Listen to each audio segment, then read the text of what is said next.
I never imagined I'd be here, feeling like a stuffed sausage in this wedding dress.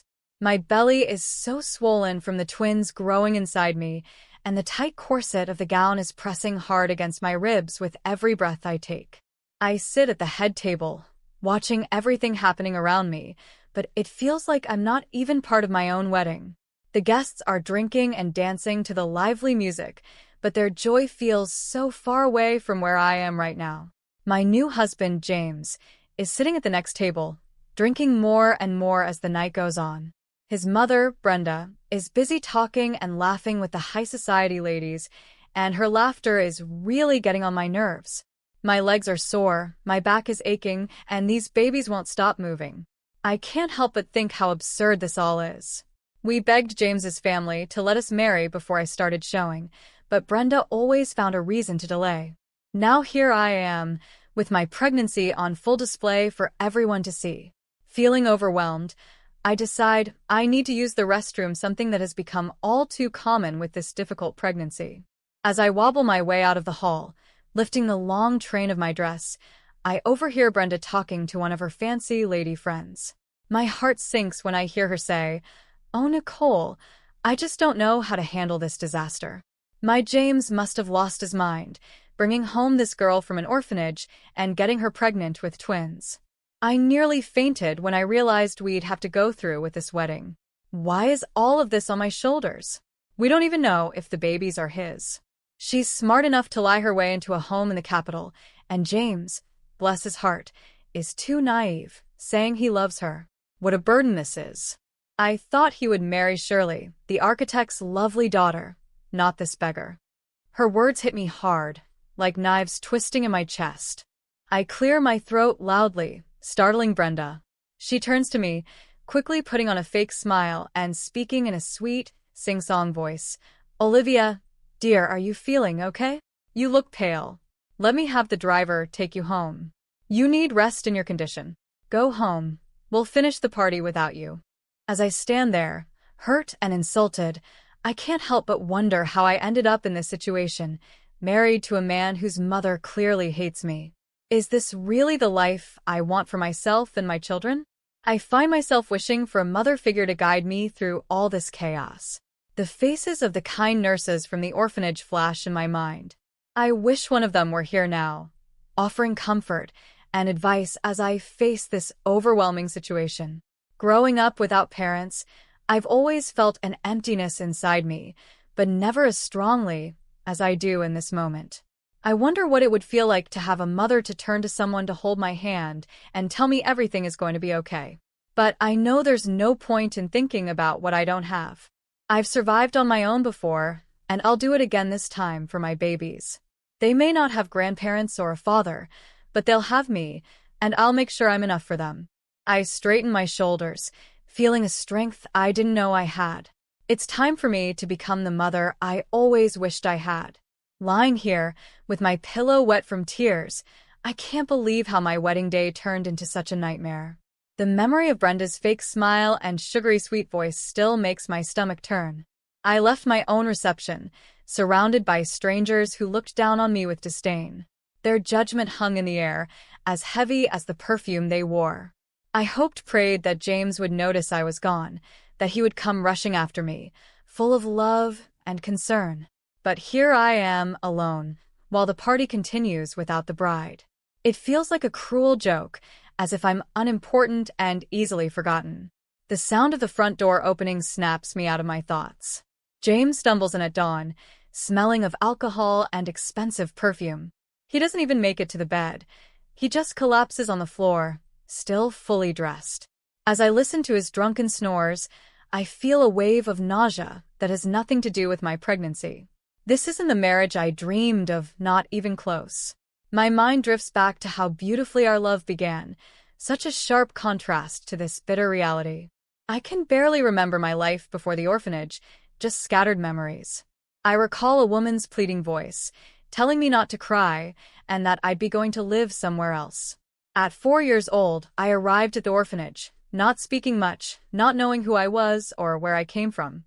I slowly adjusted, always quiet and reserved.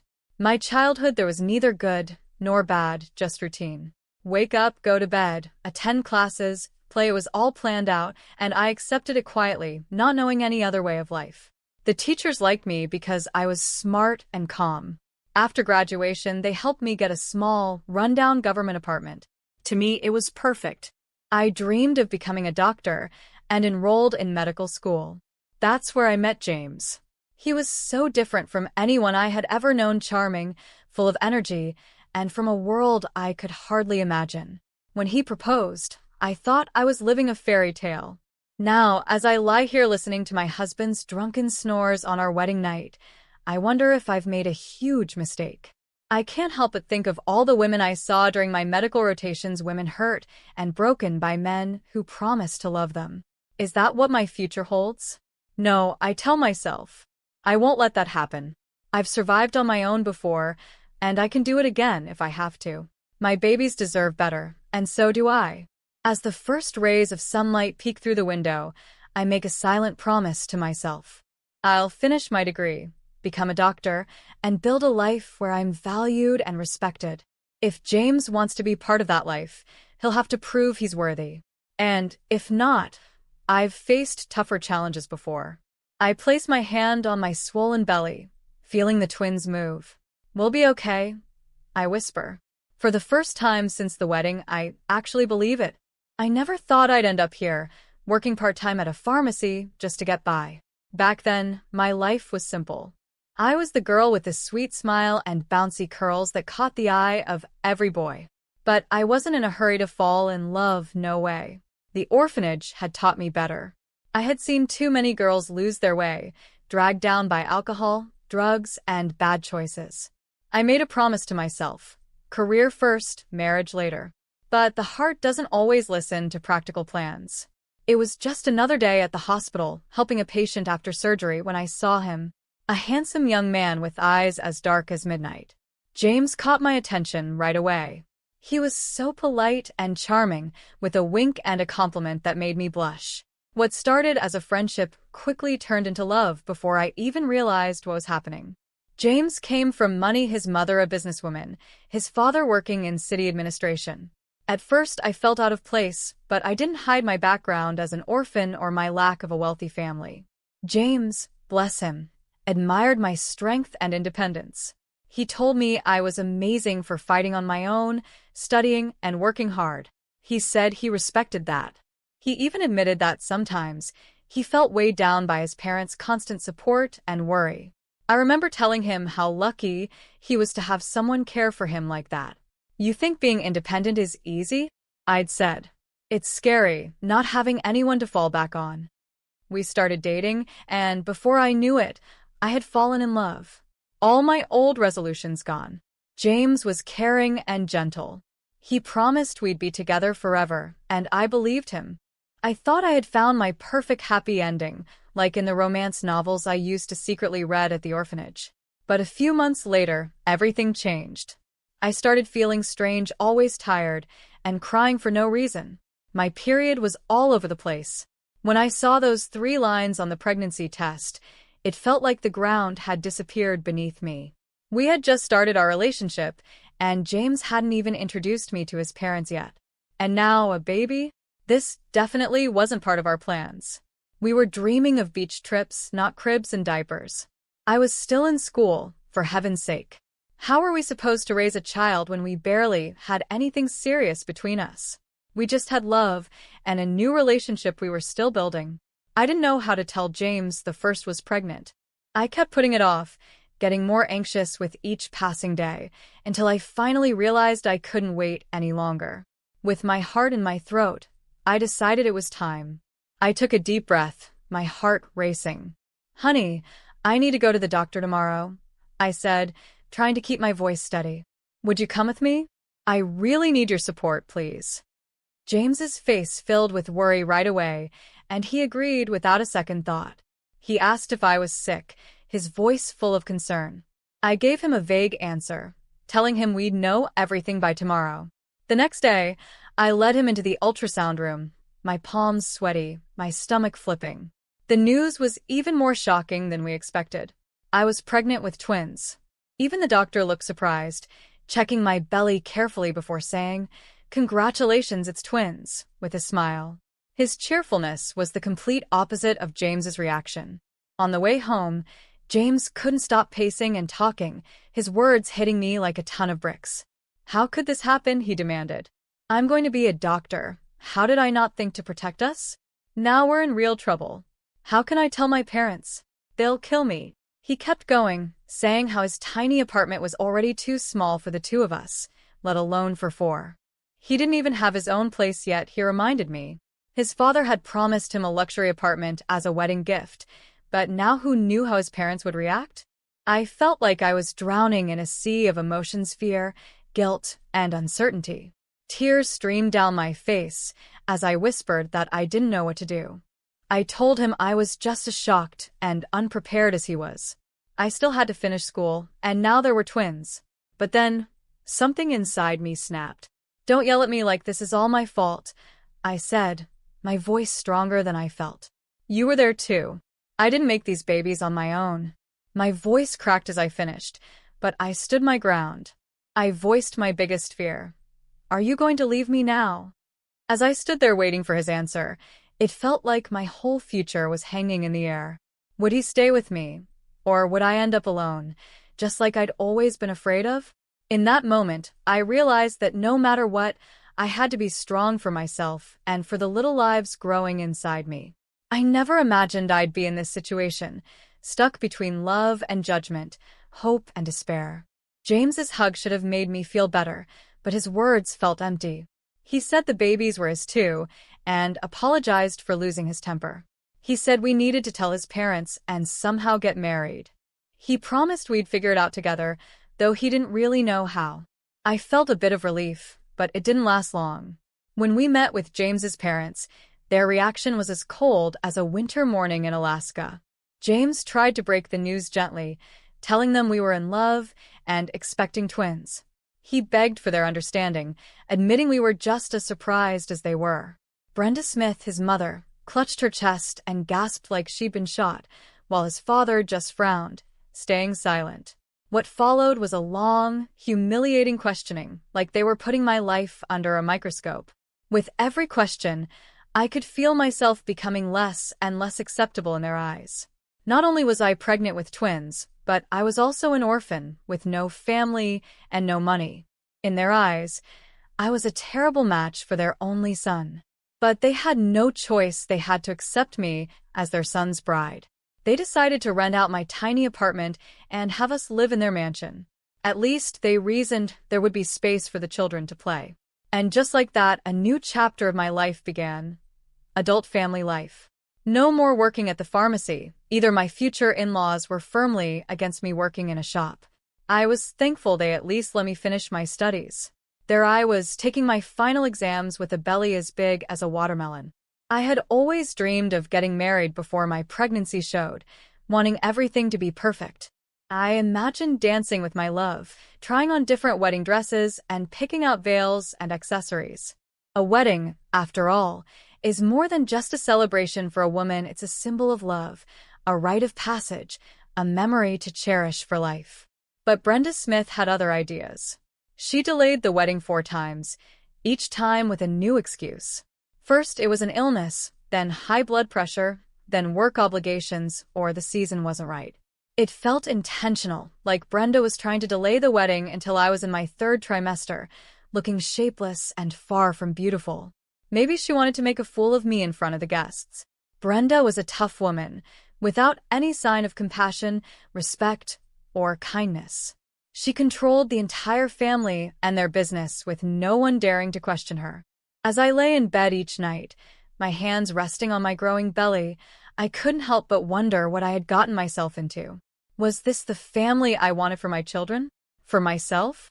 But then I'd feel a small kick, a reminder of the little lives counting on me, and I'd gather my strength. I might not have chosen this situation, but I was determined to face it for my babies and for myself.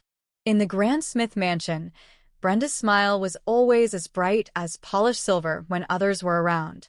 But as soon as James came home from work, she would pull him into his father's study, and her true nature would come out. "Darling," she'd coo, her voice full of fake concern, You won't believe what your fiancé did today. She ruined your silk shirt. The foolish girl washed it on the wrong setting. And she's been lounging around all day, acting like she owns the place. Where did you find her again? You've barely known each other, and she's already pregnant with twins. Are you sure they're yours? There's never been twins in our family, you know. It's genetic, after all. Brenda's words cut deeper as she continued. Why burden yourself with this? What's so special about her? She's a simple girl, not even that smart, and she hasn't even finished school yet. She doesn't have a penny to her name. Can you imagine 3 babies crying all the time? It would drive me mad, and it will drive you mad too. You're still young, James. Your whole life is ahead of you. And now you want to tie yourself down with sleepless nights and all this responsibility? You're still just a child at heart, used to living with mommy. Are you sure you're ready for this? You don't need to worry about children who might not even be yours. Wake up while you still can. James, clearly upset, would defend himself. He asked his mother what she was suggesting, that he throw out his pregnant fiancée. What would people think? He insisted he truly loved me, even admitting he didn't want kids right now and couldn't imagine what life would be like with them, but he said we'd get used to it. What else could we do? Brenda's smile would turn even sweeter, almost sickening, as she replied, Of course, we don't need to throw Olivia out. That would be cruel. But I have another idea. After these talks, James would come out of the study irritated and on edge. It was clear he wasn't happy about becoming a father so soon either. He felt like his life was over, that he'd be stuck at home forever. Even the wedding felt like a hollow, pointless event, just done to keep up appearances. I stand there watching James mumble something I can't even understand before the registrar. His hands are shaking as he slips the ring on my finger. This moment, the one I dreamed of since I was a little girl, feels empty, like a badly rehearsed play. After the ceremony, he disappears into the celebration, not even noticing when I quietly slip away, too tired and heartbroken to keep pretending. Is this how a man in love acts? Where is the tenderness, the warmth we used to have? It's as if our unplanned pregnancy erased every bit of affection between us. 3 weeks go by, and there's no talk of a honeymoon. James's parents are watching every penny that was gifted to us as newlyweds money I haven't even seen. We start arguing over the smallest things. He's annoyed by my tossing and turning at night, complaining that I keep him awake. Before I know it, he moves to another room. My heart breaks a little more each day. I miss him so much, craving just a little love and support, especially at night when my fears feel overwhelming. I'm scared of the birth, of needing a C-section, of something going wrong with the babies. Here I am, still a student, and soon I'll be caring for twins. I have no one to confide in, no shoulder to cry on, no family or real friends. I try to calm myself by imagining James falling in love with our babies the moment he holds them, but even that hope feels shaky. Then out of nowhere, he drops another bombshell. He's leaving for a 5-week business trip, starting tomorrow. He says he has important things to take care of, as if it's no big deal. Tears fill my eyes as I beg him, asking how he can do this. I'm already struggling, feeling unwanted by his mother and judged by his father. And now he's leaving me? What if the babies come early? I've read that it's common with twins. What am I supposed to do if I'm alone? The doctors still aren't sure if I'll need a C-section. How can he abandon me now, at such an important time? I beg him not to go, not to leave me feeling so scared, but he just gets annoyed. He tells me to stop reading silly things, insisting I still have a month to go, and I'm not alone. His parents will take me to the hospital if anything happens.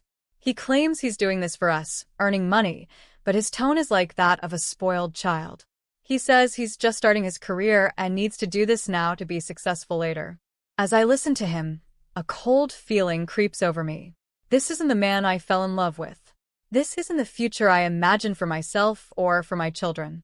As I place my hand on my swollen belly, feeling the twins move, I know I have to be strong for them, even if I can't be strong for myself. I may feel alone in this marriage, but I won't be alone in motherhood. These babies are my family now, and I'll do whatever it takes to give them the love and security they deserve. Lying here in this cold hospital bed, I've never felt more alone in my life.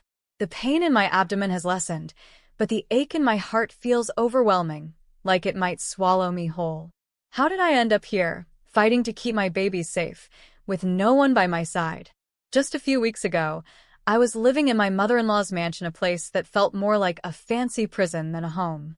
Every minute of my day was planned, my needs and opinions completely ignored. It was like I was invisible to them, like they didn't even see me. I still get chills thinking about that night. The pain hit me like a train, my belly tightening with contractions. Panic took over as I stumbled to Brenda's room, barely able to call for help.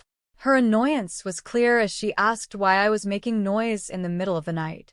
She accused me of causing problems before labor had even started. As I begged her for help, getting worse by the minute, she finally called an ambulance. But her words hurt more than the pain in my body.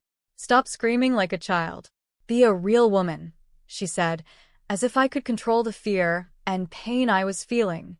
Now here I am, hooked up to IVs, fighting every hour to keep my babies safe. The doctors say I need to stay here until I give birth to avoid any more complications. I feel so desperate, trying to reach James, hoping he'll come back to support me, but his phone is always out of service. His mother won't answer my calls either. A terrible thought creeps into my mind. Did they plan this? How am I supposed to stay here alone? I don't even have anyone to bring me my things. Thankfully, I managed to save a little money from renting out my apartment, but it's barely enough for a few weeks, let alone if I need medication. As I lie here listening to the steady beep of the monitors, I can't stop thinking about the girls I knew at the orphanage. So many of them ended up in situations like this alone, scared, with no one to help them. I always thought I'd be different, that I'd find love and build my own family. Here I am, married, yet feeling more alone than ever. But as I feel a flutter in my belly, a reminder of the precious lives I'm carrying, I gather my strength. I may not have the family I dreamed of, but I will be the mother these babies deserve. I'll fight for them with everything I have, even if I have to do it alone. This isn't the life I imagined, but it's mine, and I refuse to let it break me. Days blur together as I lay in my hospital bed, feeling lonelier than ever before. No visitors, no calls, just silence. A terrible thought started to grow in my heart like a weed, choking out any hope I had left. Had James really abandoned me? Changed his number? It seemed unreal that we hadn't been able to reach each other for days, yet here I was alone. I buried my face in my pillow, my tears soaking the thin fabric. My nerves were frayed, and I was losing hope. The other patients, bless them, tried to comfort me with shared fruit and kind words. I even made a friend, Joyce Meyer, a sweet nurse's aide who took pity on me. She'd chat with me and try to lift my spirits, sometimes bringing homemade meals, which were a blessing compared to the bland hospital food. But nothing could ease the deep ache in my soul. I was about to give birth, and my husband was nowhere to be found. In desperation, I turned to Joyce, pleading for her help. I told her how exhausted I was, how I feared something terrible had happened to James. "Why has he vanished?" I asked, my voice barely a whisper. "Where could he have gone? He wouldn't leave me here forever. We're married, aren't we?" The words tasted bitter as I spoke them, voicing my deepest fears. What if something had happened? I handed Joyce a note and begged her to deliver it to his address. "Please, I need to know. I think I'll go mad with these thoughts," I told her. Joyce, bless her heart, agreed to help and promised to go after her next shift. I waited anxiously, torn between hope and dread. But when Joyce returned, her news hit me like a physical blow. She told me she had seen James, alive and well, leaving the mansion with another woman. When she approached him with my note, he looked at her strangely, then at the woman in blue beside him. He told Joyce she must have the wrong address, that he didn't know anyone named Olivia. He didn't even read the note, he just tore it up and threw it away. Joyce said she could tell by his shifty eyes that he was lying. "He's abandoned you," she said softly, her voice gentle but her words cutting deep. "He's decided to forget you." As Joyce's words sank in, it felt like a balloon of pain exploded inside me. Tears streamed down my face, and suddenly I felt a rush of water between my legs. Joyce's eyes widened as she shouted that my water had broken. She rushed to get the doctor, telling me to hang in there and that she'd be right back. In that moment, as the first contraction hit, I realized this was it. I was about to become a mother alone, heartbroken, but determined to be strong for my babies. They were all I had now, and I promised myself I'd give them all the love and protection their father had refused to give us. This wasn't the beginning I had dreamed of, but it was our beginning, and I was ready to face whatever came next for my children's sake. I never thought I'd be here, cradling 3 precious newborns in my arms, feeling both overwhelmed with love and crushed by the weight of abandonment. The birth, thank goodness, was smooth and I didn't need a C-section. But as I looked down at my beautiful baby boy and girl, reality hit me hard. I couldn't even hold both babies at once. My voice broke as I whispered, "I don't even have a stroller." Tears ran down my cheeks as the enormity of my situation sank in. Joyce, my angel of a nurse's aide, tried to comfort me. She told me not to worry, that everything would be okay. She even mentioned her brother, Paul, who might bring flowers and balloons. "You're not alone," she assured me, and I clung to those words like a lifeline. She told me about Paul, kind and compassionate, with a limp from saving a child from under a truck. Joyce promised to contact City Hall to look into bigger apartments or financial aid. She and her brother would help me, she said. Her words were meant to be comforting, but they only reminded me how truly alone I was. When the day of discharge came, my hospital roommates helped me get ready. It felt strange putting on makeup when my world had fallen apart. City Hall officials even arrived to take pictures for their records. Paul, Joyce's brother, was waiting downstairs. He was tall and friendly, despite his noticeable limp. He handed me flowers and gave me a hug, whispering words of encouragement. Just then, a local TV crew arrived, looking for heartwarming stories about new mothers. They focused on me and the twins, asking about my first impressions and expectations. I forced a smile, trying to look composed for the cameras. After the whirlwind interview, Joyce and Paul helped me into a taxi. When I finally entered my tiny apartment, I let out a deep sigh, followed by more tears. How was I supposed to manage 3 babies alone, without even a crib or a stroller? But beneath the fear and uncertainty, there was a fire burning inside me. I was angry at James. I felt discarded, like I wasn't good enough. But in that moment, I made a vow to myself and my babies. We would survive. We would thrive. And we would prove that we didn't need a man like James or his family. I won't ask them for a single penny. We'll make it on our own, no matter what. As I look at my sleeping twins, I feel a strength I never knew I had. We may be starting with nothing, but we have each other, and that's everything. In the luxurious Smith family mansion, excitement filled the air. A local news story had just featured a heartwarming piece about a brave mother who had given birth to twins. The whole family watched as Olivia was seen on TV being greeted by a man with a noticeable limp. The clip was short, focusing mostly on Olivia and her babies. Brenda Smith's sharp voice cut through the room. She exclaimed that this proved what she had suspected all along, that the babies weren't James's. She declared that the real father had finally shown up. James, torn between his love for Olivia and his mother's influence, struggled to understand what was happening. He suggested that maybe Olivia had just asked someone for help. He admitted they had made a mistake by abandoning her and the children, his voice full of regret as he confessed he still loved Olivia. He reminded his mother that they were, after all, still married. Brenda's anger was clear as she scolded her son for being naive. She refused to believe that the twins could be James's, insisting that strangers' children wouldn't be welcome in her home. With a cruel smile, she predicted that Olivia wouldn't last long on her own. She mentioned that she had heard Olivia was seeking government help, but she was confident that her husband's connections in city administration would block Olivia from getting public housing. Brenda sneered, saying Olivia would soon come crawling back with no way to support herself. She almost seemed happy as she declared that Olivia's true colors as a deceitful orphan had finally come to light. James, as always, was swayed by his mother's strong personality. Years of strict parenting had left him unable to form his own opinions or stand up to her. Despite his love for Olivia and his deep regret, he lacked the courage to go against his mother. He continued to follow her cruel plans, secretly hoping that Olivia would return and they could make things right. The scene shifts to one of Brenda's important business presentations. She was beginning her speech in front of a group of top executives.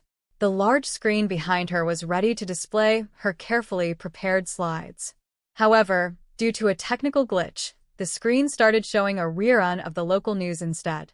Right at that moment, the report about Olivia and her twins appeared on the screen, showing Paul helping her. The entire audience was shocked. Many people in the room had attended James's wedding and recognized Olivia. They were confused. Why wasn't James with her? Who was this man? And, most importantly, what did this have to do with the business presentation? Realizing her mistake, Brenda quickly switched the screen back to her slides, apologized, and continued her talk. But by then, everyone in the room was whispering and discussing the unexpected video they had just seen. One businessman, Larry King, could barely stay focused until the end. He was shocked because he recognized the man in the video. Paul was the same person who had saved his 10-year-old son from a traffic accident a year ago. At the time, Larry had been away on a long business trip and wasn't there when the accident happened. When he got back, he studied the intersection footage and remembered the face of the man who had saved his son. But the man's identity remained a mystery because he had left while the paramedics were treating the boy, even refusing help for his own injuries. Larry had always wanted to thank him in person, and now he had finally seen him again. Wasting no time, Larry used his connections to find out more. He discovered that Brenda's son had abandoned his wife and children, not even being there when Olivia was discharged from the hospital. Larry found out where Olivia was living and decided to visit her. Knowing there were young children, he bought diapers and toys, wanting to bring something helpful. When he arrived at Olivia's door, he was greeted by a pale, tired-looking young woman. She seemed surprised to see him, but despite being strangers, Olivia quickly began to talk. I opened the door, my heart skipping a beat when I saw a face I didn't recognize. For a second, I was thrown back to the day James left, feeling that same mix of hope and dread. But this wasn't my husband, it was someone else. Suddenly, I became aware of how messy I must look. "I'm sorry," I blurted out, my words rushing. "I need to keep this quick." As if on cue, the twins started fussing in the background, their cries a reminder of how overwhelming everything felt. "The babies need feeding," I added, feeling a bit embarrassed. "I haven't managed to finish anything today." Then, I caught the smell of burning food and added, "And I think my stew is about to burn. I need to check on it." The man, who introduced himself as Larry, handed me some bags and asked about Paul, the man who had helped me at the hospital. As he spoke, I felt a flood of emotions: gratitude for Paul's kindness, shame about my current situation, and a small flicker of hope that maybe, just maybe, things could get better. "Thank you," I said, my voice thick with emotion as I accepted the gifts. "Paul is Joyce's brother, the nurse's aide. We became friends at the hospital." I couldn't help but add, "He's a good man, kind. He helped me bring the babies home. I couldn't have managed alone." Bitterness crept into my voice as I continued. "My shameless husband abandoned us, but God will judge him, and his mother will survive without them." As I scribbled down Joyce's contact information, I felt a lump in my throat. "They're wonderful people," I said, blinking back tears. "They're helping me as much as they can. I can't even take the children for a walk. I don't have a stroller." Standing there in my small apartment, surrounded by the chaos of new motherhood and abandonment, I suddenly felt very small and very alone. But as I looked at this kind stranger, I felt a spark of something I hadn't felt in a long time: hope. Maybe, just maybe, there were still good people in the world, people who cared about a struggling young mother and her twins. For the first time in weeks, I allowed myself to believe that we might just make it after all. Olivia handed Paul's contact information to Larry, who wasted no time in reaching out to set up a meeting. Larry explained to Paul how he had recognized him from the news report and that Olivia had provided his contact details. Paul shared his story: how, after injuring his leg in an accident, he had struggled to find good work. But he and his sister, Joyce, had been doing their best to help Olivia. Larry listened carefully, impressed by Paul's kindness and courage despite his own difficulties. Paul, concerned for a young woman he barely knew, had gone out of his way to help. Larry spoke with determination, his voice firm but kind.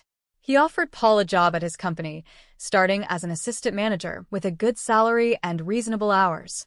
He then added that he would take care of the stroller situation for Olivia, noting that it wasn't much for him, and he was happy to help the struggling mother. Paul's joy was clear as he eagerly accepted the job offer.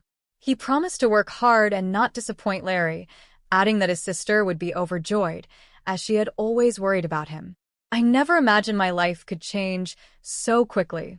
One moment, I was drowning in despair, and the next, a lifeline appeared in the form of Paul and Larry. Paul started working at Larry's company and quickly proved himself to be an exceptional employee, rising to the role of general manager in no time.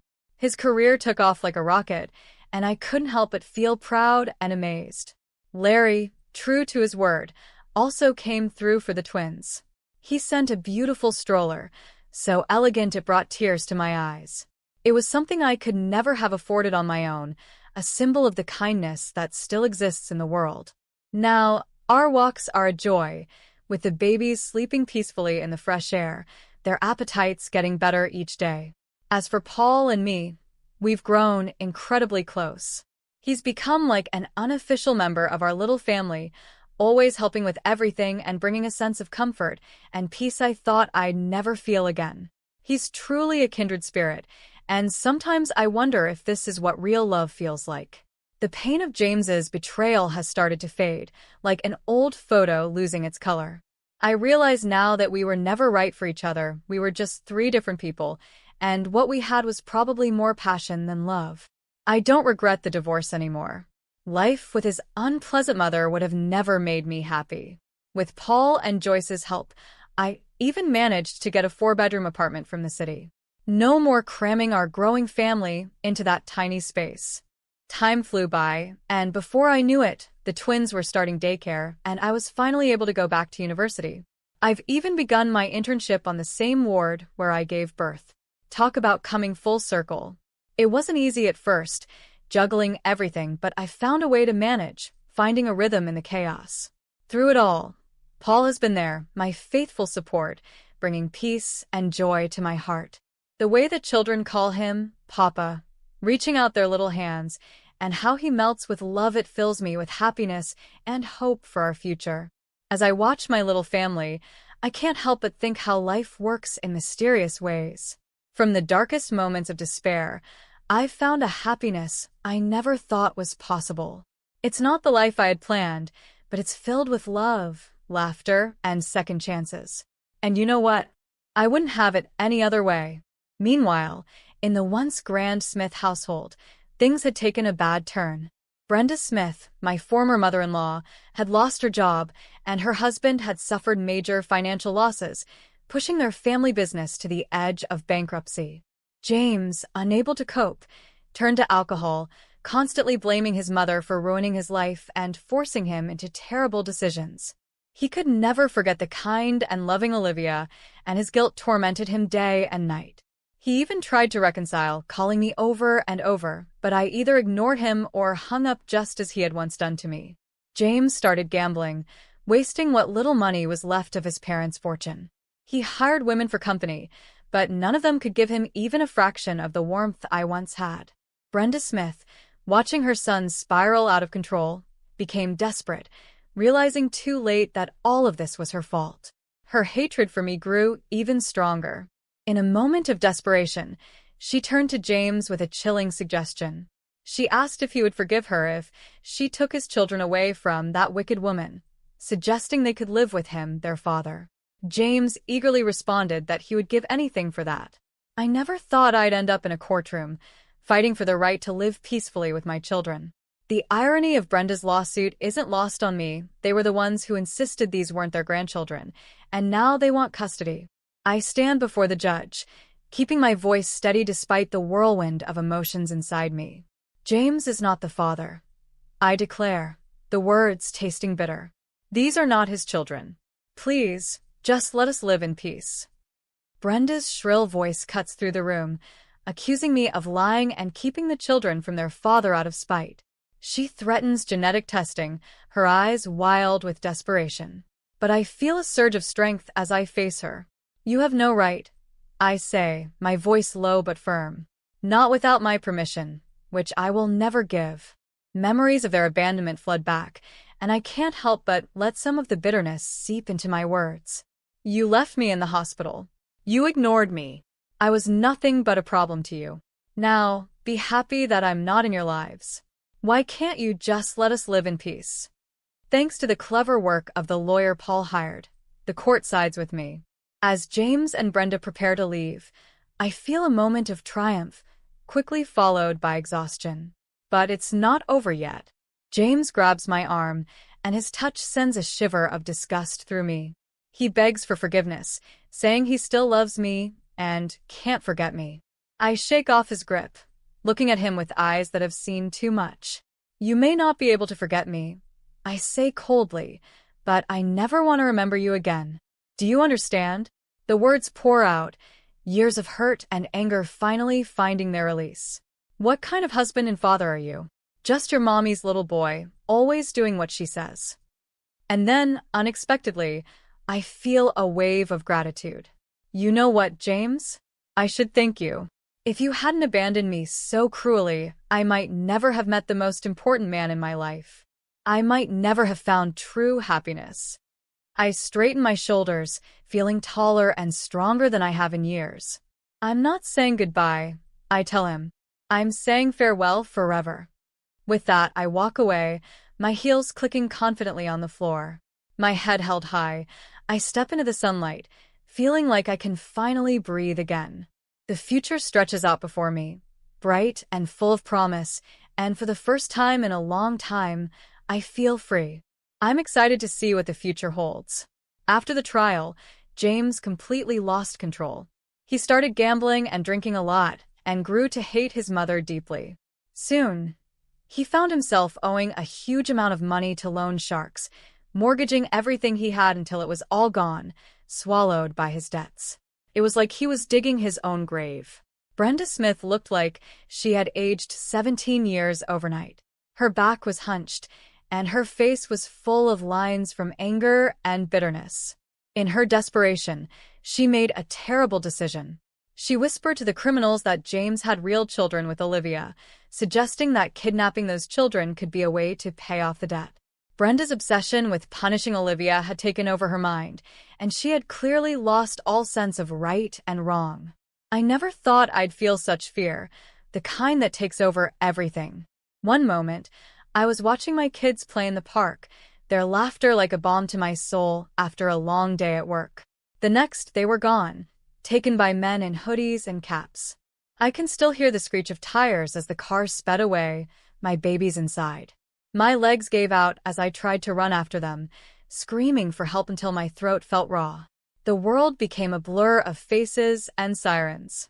At the hospital, I was barely aware of what was happening, the sedatives dulling the edges of my terror. Paul's face appeared, and I clung to him like a lifeline. "Find them," I begged, my voice a broken whisper. "I can't live without them. What if they're hurt or worse?" The fear was too much to bear, each thought like a knife to my heart. Paul held me tight, promising that the police were searching and that we'd find them. But how could he be so sure? When the detective arrived, I forced myself to focus, to remember every detail. My hands shook as I tried to describe the kidnappers and the car. By some miracle, I remembered the license plate, a small ray of hope in this nightmare. As the search went on, I felt torn apart. Part of me wanted to collapse, to give in to the crushing fear and despair. But another part, the mother in me, refused to give up. I turned to Paul, my voice steadier than I felt. "Please, let's go that way," I said. "My heart will find my babies. I'm not lying." He hesitated, and I could see the doubt in his eyes. My heart was pounding in my chest, each beat reminding me that my children were out there, waiting for me to find them. Paul tried to reason with me, saying I was too weak to go looking. But he didn't understand. I looked at him, my gaze burning with the love and desperation only a mother can feel. "If you won't take me," I said, my voice low and determined. Then I'll leave this hospital and find my babies on my own. I'll tear apart anyone who stands in my way. I'll dig up the earth with my bare hands if I have to. I have to. I can see the struggle in Paul's eyes, but he gives in, and we head to the search site. We drive through nearby villages showing pictures of the twins, but no one has seen them. As darkness falls, Paul tries to convince me to go back, but I'm filled with a fierce determination. No, I say, my voice breaking. I'm not going back until we find them. Please understand, my heart is about to stop. I can't eat or sleep anyway. Let's just ask a few more people. Just as we're about to leave the last village, I spot a forest ranger's cabin. My heart leaps into my throat as I run toward the window, desperate for any help. The bearded ranger listens to my panic story and tells us about a hideout in the swamp where the kidnappers might be. We set off with him, hope and fear battling inside me. At the hideout, we see a faint light in a small window. Suddenly, there's a scuffle and then a gunshot. The ranger quickly subdues a man, and we find my terrified children inside. The man claims he saved the children from criminals and brought them to the cabin for protection. As we bring the children home, relief washes over me like a tidal wave. Holding them in my arms again, joy and gratitude overwhelm me. Later, the police reveal that the man in the cabin wasn't the kidnapper, but their rescuer. He leads the authorities to where the real criminals were hiding, and evidence is found that exposes Brenda Smith's evil plan. She is sent to a mental institution, and James's life spirals even further with his father dying of a heart attack and their family business collapsing. Looking at my children, safe in their beds, I realize this nightmare has finally ended, though the fear still lingers, a reminder of how quickly everything can change. I promise myself to hold them closer, love them more fiercely, and never take a moment for granted again. I never thought I'd find peace after everything we've been through, but here we are, sitting down to dinner with Scott, the man who saved our children. As I watch Paul thank him, calling him a true hero, a warmth spreads through my chest. Scott humbly responds, saying I'm the real heroine for never giving up, and his words bring tears to my eyes. I smile softly and say, we just did what any parent would do, but deep down I know it was more than that. As Scott shares his tragic past, I see my own pain reflected in his eyes. When Paul offers him a job as the caretaker of our property, I feel a surge of pride and love for this man who has become my rock. I join in, telling Scott that it's our turn to do something for him, and I mean every word. The thought of Scott spending time with our children, teaching them to fish and sharing his stories, fills me with a sense of wholeness I never thought I'd feel again. As we sit around the table, sharing stories and laughing, I realize we've found more than just the man who saved our children. We've gained a new member of our family. Watching Scott settle into his role as caretaker and seeing our relationships grow, I'm reminded of how life can surprise you. Every moment we spend together feels like a gift, and each shared experience is a treasure.